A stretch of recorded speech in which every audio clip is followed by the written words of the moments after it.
The goal of this study is to determine the positive and negative effects of online class on hospitality management students' competence and skills. Face-to-face courses are important for students studying hospitality management because it is the most effective way to learn.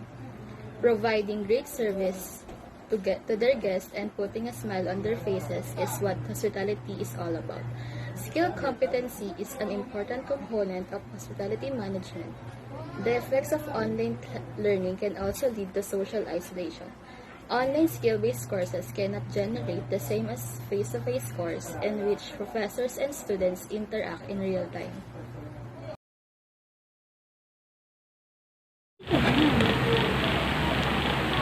Good day, everyone. Now, we are present to you our background of the study. Innovation is probably the best thing to use at this time. The changes has a decent and horrible effect on everyone.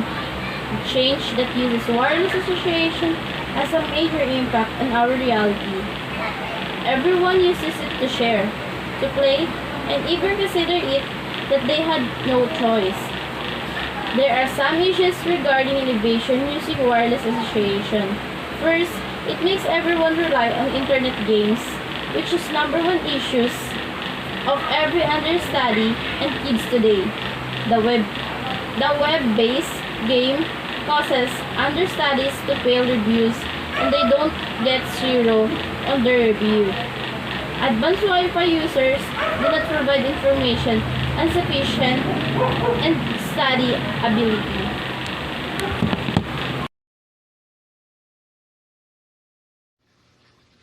In our literature review, according to some journals, the students in the industry of hospitality management needs to know the 5 knowledge. These are the operation, the hospitality, the food and beverage, the menus, and the complexity. For the operation, it was expected to gain more knowledge because it holds a lot of works and departments. For the hospitality, it is more on behind the scenes, giving knowledge and skills with generosity. For the food and beverage, it focused more on the services. And for the menu, it is important to know the different types of food and beverage. And for the complexity, it is the desire to learn the different food and beverage operation, the variety of cuisines, the organization structures, and the operating system. The purpose of this study is to share or to clarify the knowledge of how this virtual affects the knowledge and skills of the students.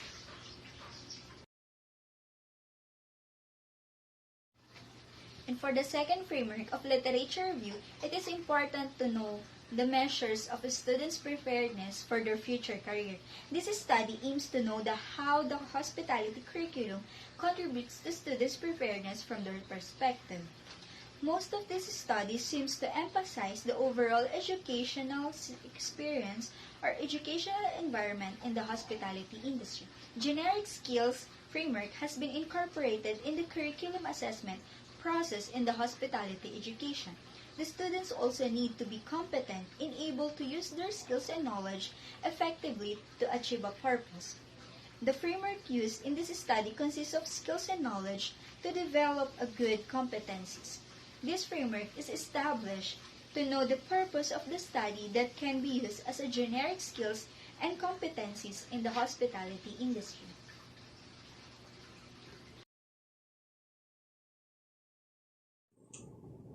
This conceptual framework explains that there are good and bad effects of online classes depends on how the students study, but unfortunately, that there's a lot to harmful effects rather than sound effects that affect the students' knowledge and skills in their classes.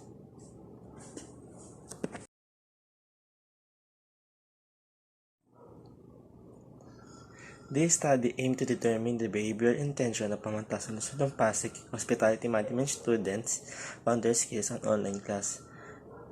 This answers the following questions. What is the level of agreement of knowledge acquisition? What is the level of students' satisfaction of experience and quality? What is the level of agreement of effective and cognitive? And what is the level of the behavioral intention of online class on skills?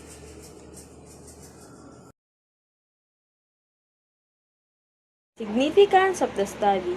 Face-to-face class is essential not only to the professor but also to hospitality student. for them to focus more in developing student skills and experience, because actual classes and performance is the most effective way to learn in this course. But we can't avoid circumstances. The pandemic came.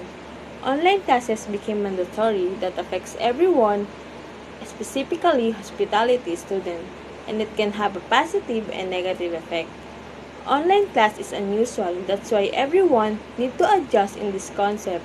This study aims to discuss the effects of online classes on skills and competencies of the hospitality industry. It is considered to be important because its finding may be beneficial to the following.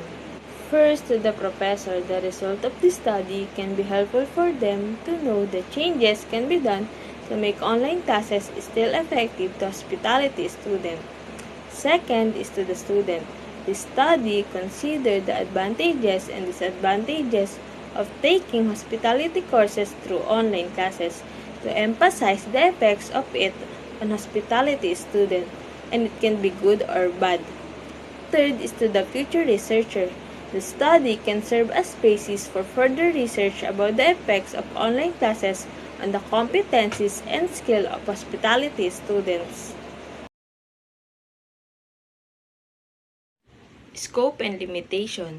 The study is primarily concerned with the effects of online class to skills of hospitality management student.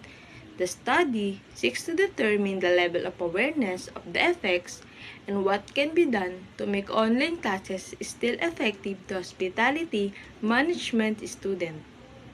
In this particular study, the findings of this study are limited only to the students of Pamantasan ng Lungsod ng Pasig during the year of 2021.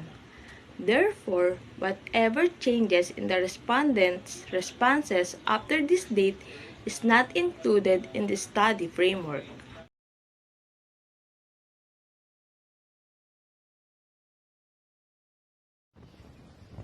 And we have here the chapter 2.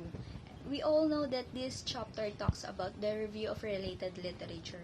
And we have here the thematic analysis, listing the level of agreement of affective and cognitive of the behavioral intentions. The second one is the level of the importance of knowledge in the industry of hospitality.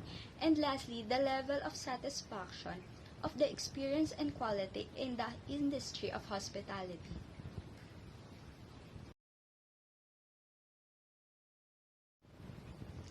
And to continue the review of related literature, we have here the synthesis of the study, listing the equivalent degrees of understudy achievements. The second one is the differentiation among life and exploration. And lastly, the arising pattern of wired and virus tasks profit or harm the segment.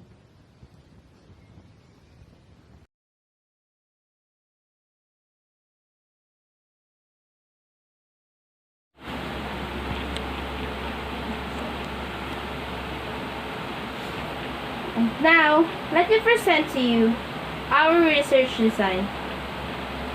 This is a descriptive survey method.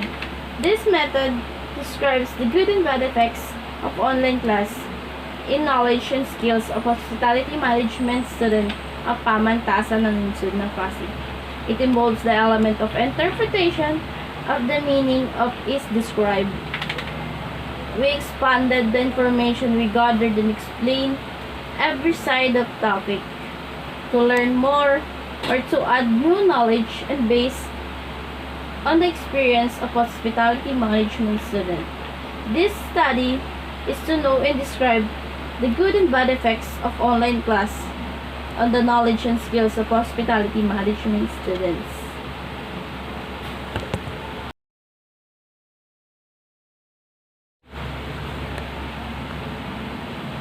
Probability and sample size.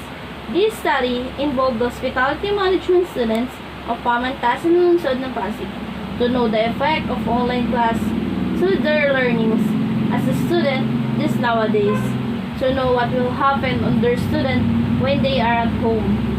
We would like to interview some students or 50 students voluntarily, but at this time, it is prohibited to have some gathering or we cannot do interviews for this study That's why we created a survey form from Google Form to be filled up by the hospitality management students.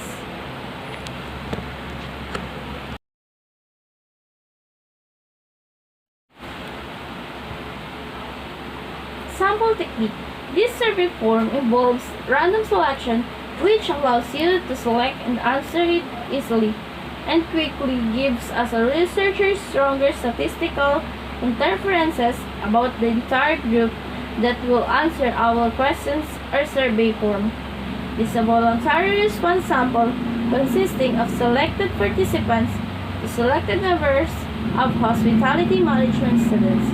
Members volunteered to participate in our exploratory study to share their perspective on our point effects on online class and skills information and abilities that might intrigue them.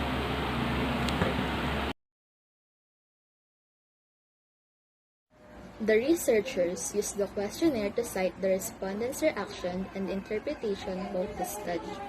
The research questionnaire is made out of 25 questions that are answerable based on your experiences within the effects of online class and knowledge and skills of hospitality management students. The research questionnaires are often answerable at convenience of the respondents by Google Forms. Respondents got the chance to answer the questionnaire in settings conducted for them. For the data collection method, the researcher used survey questionnaire to gather data and information from a study sample consisting of Bachelor of Science in Hospitality Management students of Pamantasan ng Lungsod ng Pasig. The questionnaire were given out to the recipients through Google survey form.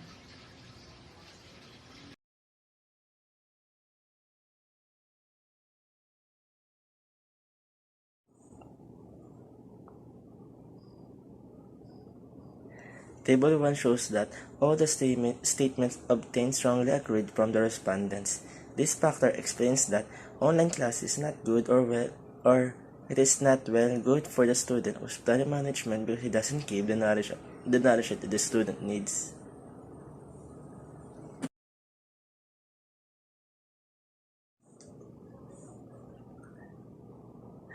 In Table 2, the first statement shows strong agreement from the respondents while the other shows agreement. This factor reflects that knowledge and enjoyment of online class are not well good and doesn't give the satisfaction of experience and quality to the student of hospitality management students.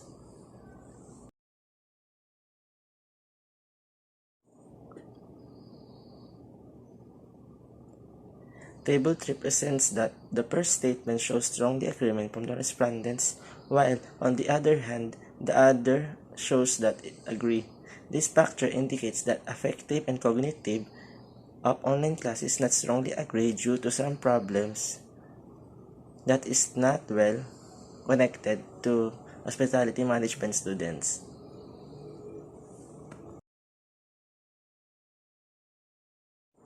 In Table 4, this statement shows that the disagreement from the respondent, while the other respondent shows intense dispute.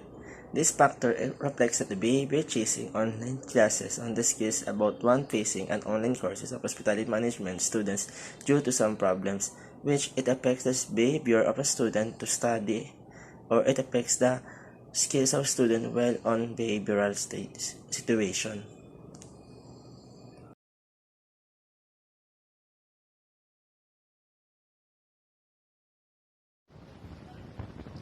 And for the final paper in this chapter, we therefore conclude that focusing on skills and experiences is important in the industry of hospitality management.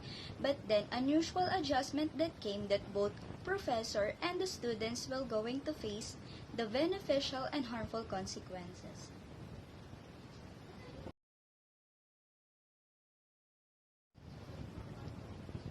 And for the recommendations, we recommend for the authorized people that they may find ways, seek opinion, and make a plan for it to fulfill the need of both parts, the professor and the students, in this time of occurrence.